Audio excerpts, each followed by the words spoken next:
Hey guys, Maverick here and welcome back to the channel. Today we're going to be watching Dr. Stone episode 11. Now, I apologize for the delays for this episode. I was actually out of town and I hadn't decided on that yet when I was recording last week's episode, so I wasn't able to tell you guys ahead of time. It was kind of spur of the moment. I went back to visit my family. But in any case, delayed by a couple of days, the world's not going to end, right? So anyways, we're back here now and ready to get the show back on the road. So, last episode, we got our, key ally in Gen now. Again, one of my absolute favorite characters of this series, and don't worry guys, we'll be seeing more of him in the near future as well. It's not going to be a case such as with Taiju or something.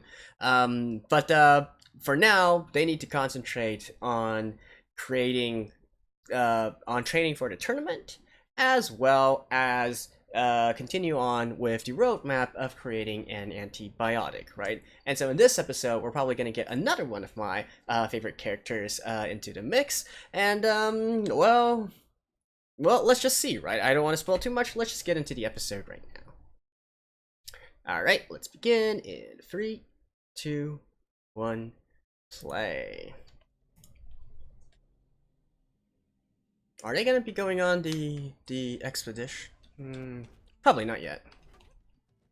Oh, some action, of course.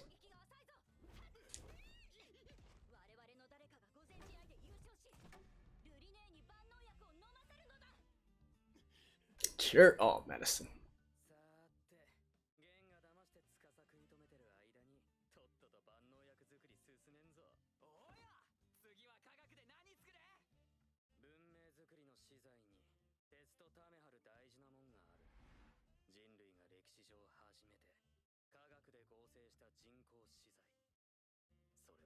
Glasta.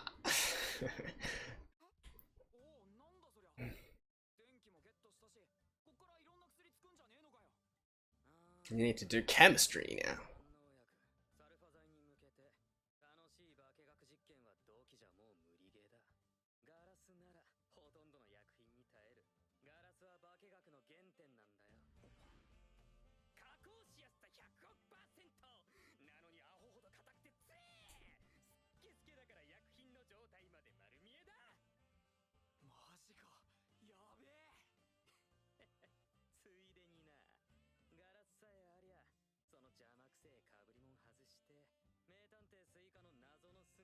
Yeah, here we go. And then opening, right?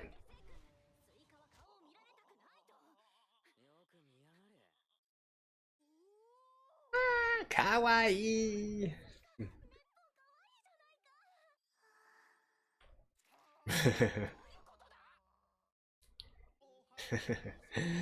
They literally adapted that frame for frame from the manga. Oh well. Clear world. I guess with glass, you guys should see where this is going.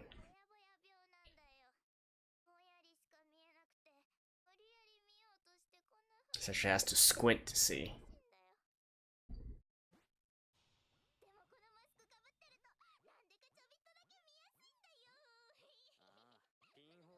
The same effect as squinting.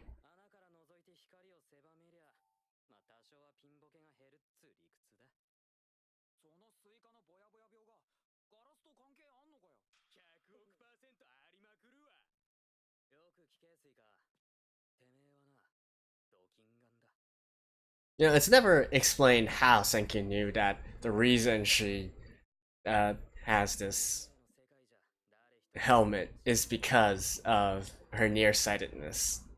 He's just that smart.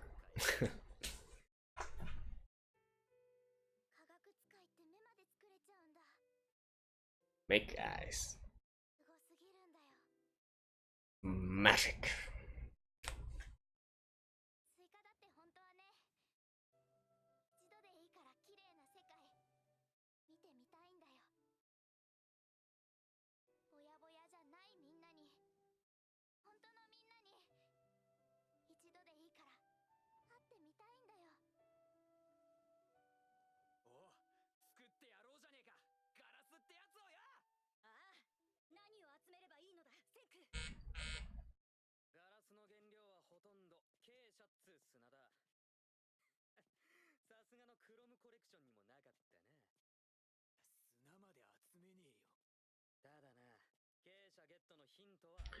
Quartz.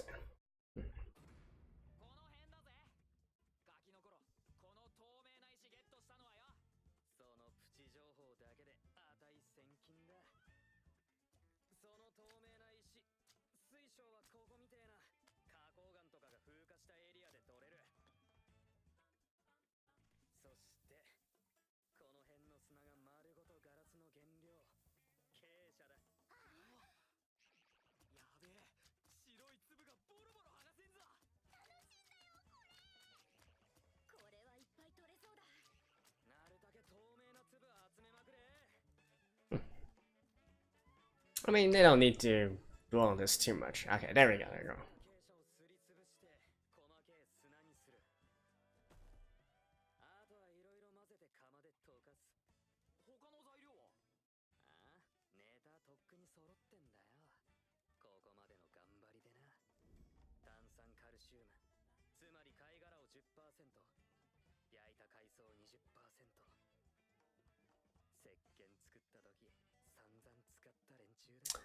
The Dr. Stone.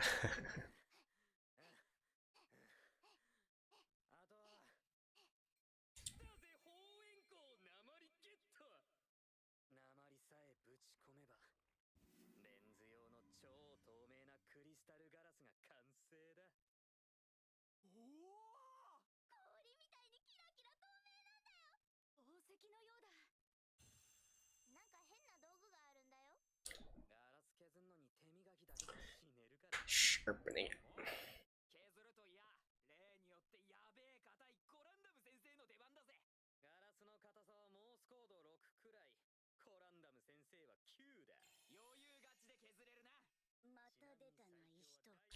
See, even though this is just basically a simple exposition there, you have to give credit to Chrome, right? He did go through trial and error, even though he knows nothing about the sort of relative hardness of different materials.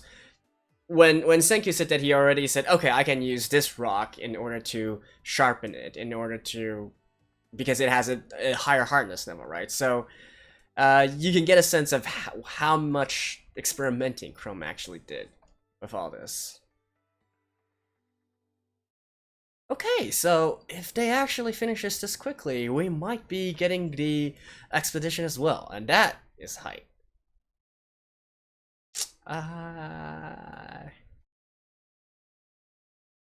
Suika.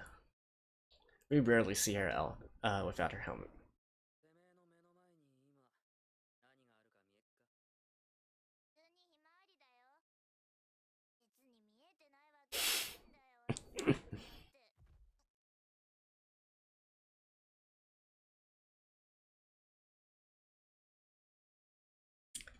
For the first time.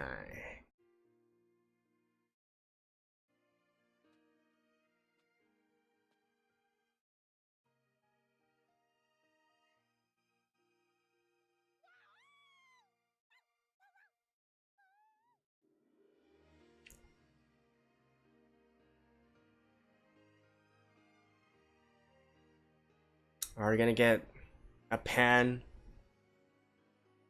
Yeah, there we go.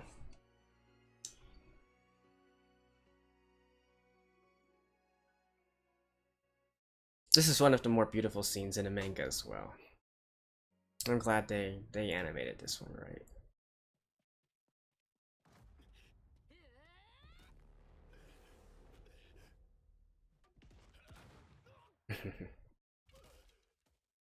And if you're wondering why we went through all that, there's a reason there.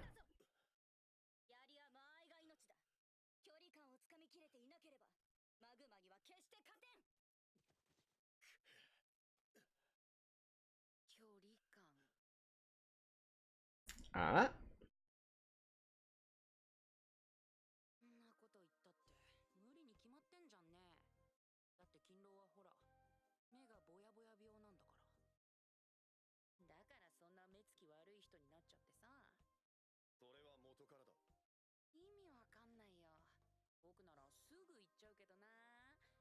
せいじゃないです。目のせいなんです。本当はもっと強いはずなんですって。言い訳は大の男のすることではない。誰にも言うなよ、銀狼。Stubborn, stubborn. センクもクロムも意外とかっこよかったんだね。意外とってなんだよ、くそ。次はいよいよガラス器具作りだな。Right. 追加の労働力も超絶レベルアップしたし、化学のアイテム一気に揃えまくんぞ。労働力いい話でまとめとけよ。 Ever the pragmatics. Okay. As fun as that and all, this is the part I'm really looking forward to.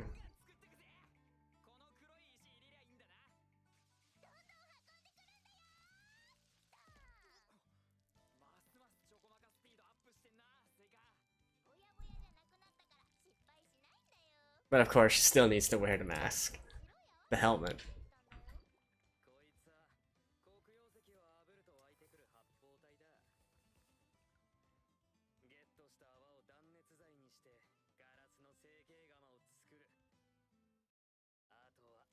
鉄のストローを作ってガラスを吹いて膨らますだけだ。 Glassworking.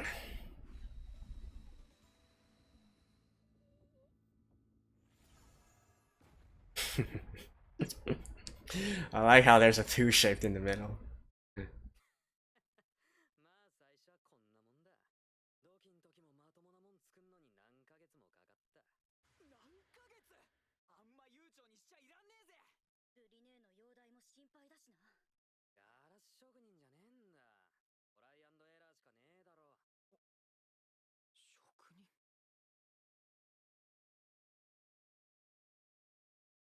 Aha, here we go.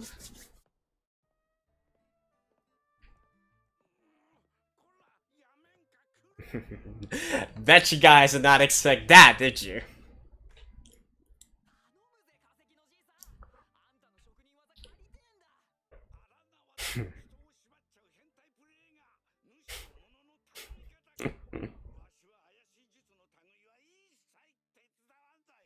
ほら、そう言ってきてくんねえからよ。化石じいちゃん。スイカはうっかりして漆返し忘れてたんだよ。おお、そういえば。じいさん、あんたが作ったのか？この年季物のご立派な盾。鉄の道具も染料もろくにねえ環境でよ。ああ、元は琥珀の父黒曜が御前試合で優勝した時送ったものでな。わしも結構ガッツ入れて。 When he was young. めっちゃ懐かしいの。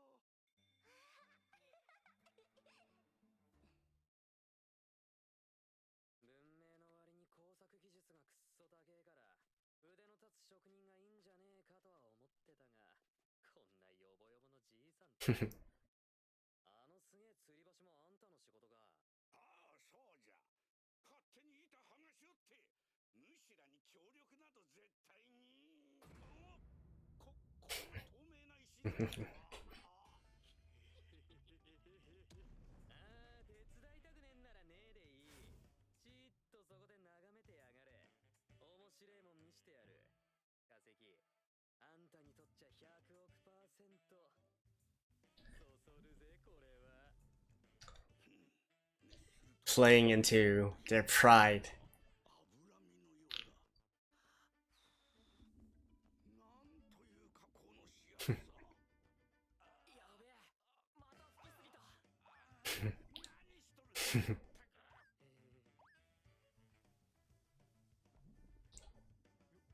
Pride and curiosity as a craftsman. 回す速さにムラがある。それでは綺麗な器にならんじゃろうに。まさかわしを焚きつけるために。You have no idea, man.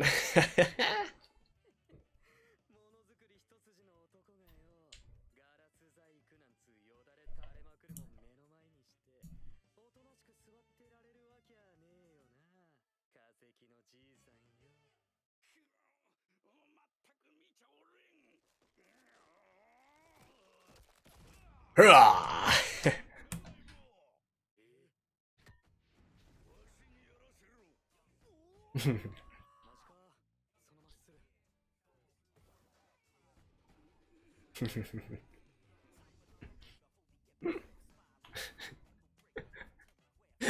？What is this background music?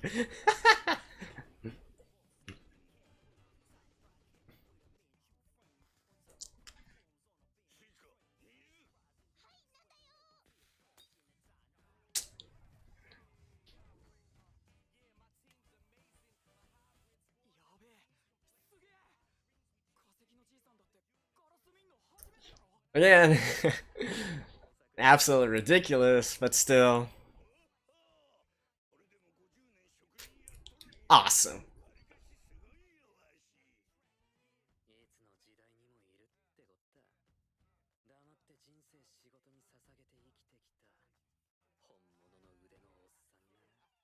Now that's a quote I really like. Artisans, craftsmen really aren't appreciated enough, especially in this age of machining.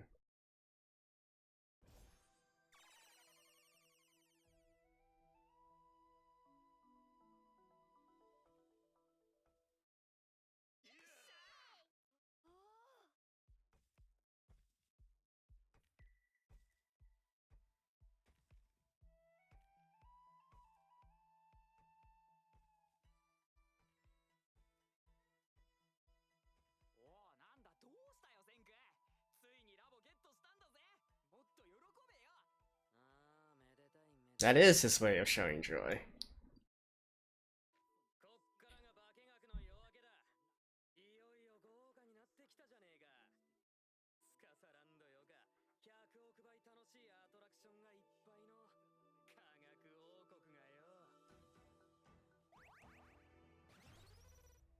Oh, they even animate this as well.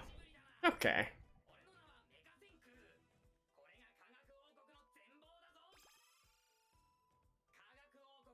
I mean, it's not really necessary, considering this is a anime.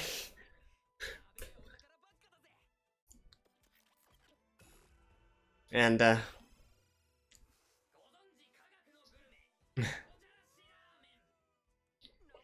well, anyways. It's nice seeing this animated as well.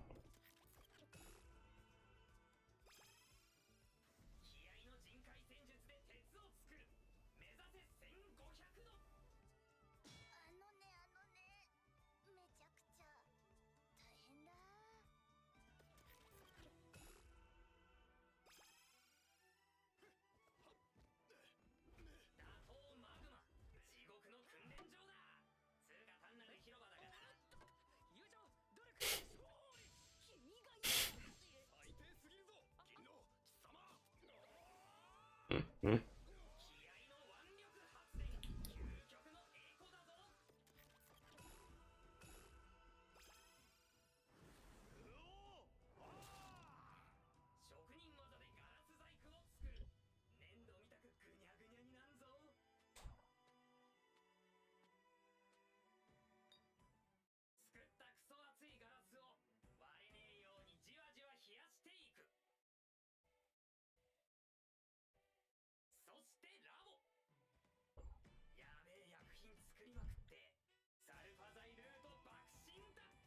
Insane chemicals is correct.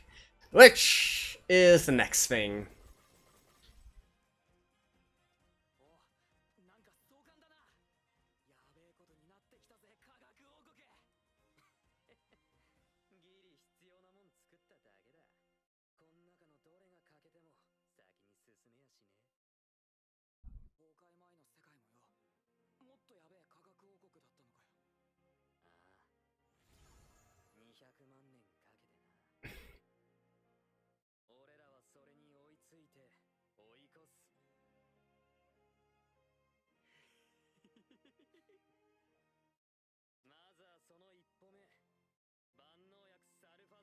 Oh, they're gonna end here? Ah, I see, I see. Okay.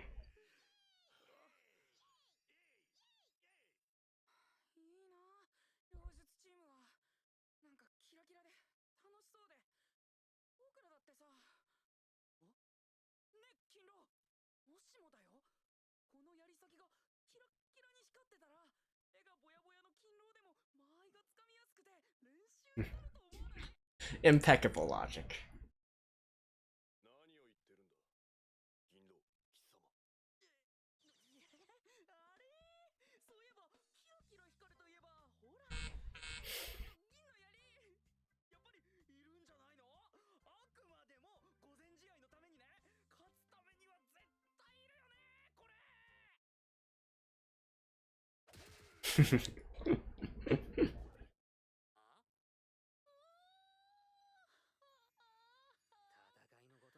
え。金と銀の槍があればマグマに勝てるって、これマジ話か？センク、味方を借りれば 10 billion%. ほら、こんないっぱいガラスだっけ？すごい研究室もできたし、銀の槍とか作れるんじゃないかなーって。そしたらマグマなんてちょちょいのちょいって。そうだ。ガラス容器ができた今、いよいよ万能薬の最難関素材、腹くくって取りに行くしかねえわな。よし、ラボで作る記念すべき第1弾は銀の槍だ。 And he's like, でほら、可愛がられるタイプでさ。1ミリも可愛いかねえよバカ。代金は文字通り死ぬほど高えぞ銀狼。化学史上最 you know, when it's Senku the one that says you're risking your life, better believe him. マジで即死もある危険度マックスエリアでてめえの命を張ってもらう。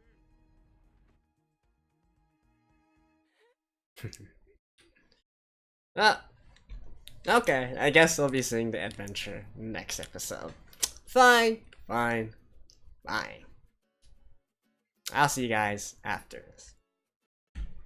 Alrighty, so there we have it. 3 little short stories, I guess you could say, and there was something I'd like to talk about for each one of them. And the first one, in regards to Suika's, you know, nearsightedness, with her eyes and whatnot. I already said, you know, it's Senku was ridiculous for able to figure it out, and even knowing like the exact shape of the glass to use, based on his very rudimentary understanding of the extent of her nearsightedness. But whatever, it's Senku, right? I did mention this already, but I'm mostly impressed by Chrome here, and the reason is, you know, in this kind of situation, especially when you have both Senku and Chrome at the same time, it's easy to overlook Chrome as basically just an infant, right, in regards to actual scientific knowledge when compared with Senku. However, you still gotta give this guy props. For a person of his age, in his era, he is like way more advanced than any of them, and you can see it from little hints here and there, such as in this instance, right, when Senku said, okay, we need something hard to actually sharpen this in order to sort of grind this. He immediately had a stone in his head on what to use, right, and you only know that, right, if you know the concept of relative hardness between different materials and whatnot. So that means that he really did, you know, he's definitely completely using the scientific method, using trial and error. He's taking the time to do all these kinds of experimentation in order to actually gain this kind of knowledge, right? He's not just going in there and say, hey, I got a lot of rocks there, just use whichever one you like. He has one specific in his mind, and that means he tested every single one of them, even though he did not have a, you know, he doesn't have knowledge of the hardness scale, but still he managed to do all by himself something similar to it, right? It's these kinds of, we're never going to actually go back and see, well, I guess I shouldn't say never, but again, it's hard to overlook his own accomplishments, but stuff like this is sort of like hinting to what he's actually capable of, and potentially also be of use to him in the future, right, when he's actually going to have to step up as well. So that was in the first one, and of course, you know, the ending scene with the sunflowers and whatnot, very pretty, and that was one of my favorite scenes, if you will, in the manga as well. I seem to recall that they had like a full page spread for that, but yeah, just nice to see it animated. The second part, right, in regards to, like I said, we have an introduction of yet another character, right? Kaseki. And Old Man Kaseki, he is definitely here to stay, and I'm telling you guys, he's also an absolute blast to be by. And really, the whole well, in regards to animation, I feel like they kind of did not entirely capture his spirit of this really energetic old man, even before it's revealed that he's this awesome craftsman, right? But that's kind of beside the point. What I want to focus here a little bit more is in Senku's quote, right? You know, there's these people in every kind of era, these craftsmen dedicating their lives to the craft, right? And it's actually a concept that I really like, and which to me I've always sort of associated Japan with, Japanese culture with. Is that fair or not? I guess you could say that any kind of culture that has a long history of tradition can have these kind of people as well, these artsmen, these craftsmen that take pride in their work, right? In Japan, however, there's this concept called shokunin katagi. Shokunin is basically craftsman or artisan in Japanese, and katagi is sort of like the attitude of it. So literally like the artisan's attitude that they have. And really it's just a simple concept, right? It's basically just saying that as a craftsman, as an artisan, you're supposed to dedicate decades of your life just doing the same thing over and over and reaching as near to perfection as you possibly can, right? And I find that, you know, I find this type of behavior very compelling. Like personally, I would never be able to do something like this. I have many interests and whatnot. I really can't see myself just focusing on one exact thing and then trying to reach towards perfection with it. And people that are capable of doing this, their brains are just hardwired, just wired completely differently, right? And so I have the utmost respect for these kinds of people, and I do enjoy watching artisan videos as well. Like say for instance, watchmaking is a great one. It's the traditions of Europe, right? You see how they do all those very delicate and intricate handmade or even, you know, half machine made, half handmade watches, right? It's always a joy to watch, and firearms as well, actually, to a certain extent. Woodworking, absolutely. And actually, recently, my binge has been in conservation and restoration of paintings and whatnot. There's a very popular YouTube channel that recently cropped up, which if you guys lurk on YouTube a little bit, you guys might know of it, that deals with painting conservation. But yeah, those stuff I absolutely love as well. And this dude here definitely embodies this kind of spirit. We only see him showing off a little bit of his handiwork here. Don't worry, he is here to stay as well. So that was the second part, and of course lastly, right, we now have the actual lab here, and so it's time to actually do some chemistry, right? And they are trying to produce drugs, right? So that entails working with some dangerous chemicals, right? And if you picture a modern day drug lab or drug factory, you know, the places that try and do research and development in order to devise these new drugs, new medicine and whatnot, and then eventually produce them, you can kind of get the idea of the danger that they're working with, right? And so next episode we will be addressing some of these issues, although perhaps not quite in the way that we will be expecting, right? They of course add a twist to it to make it a little bit more fun, if you will, if not entirely realistic in a way that they treat things. But yeah, anyways, that was it for this episode as well. Yeah, I think yeah, that was mostly adequate. Not really that much else to talk about, so hope you guys did enjoy this and be ready for the adventure next episode. So I'll see you guys next week. Bye bye.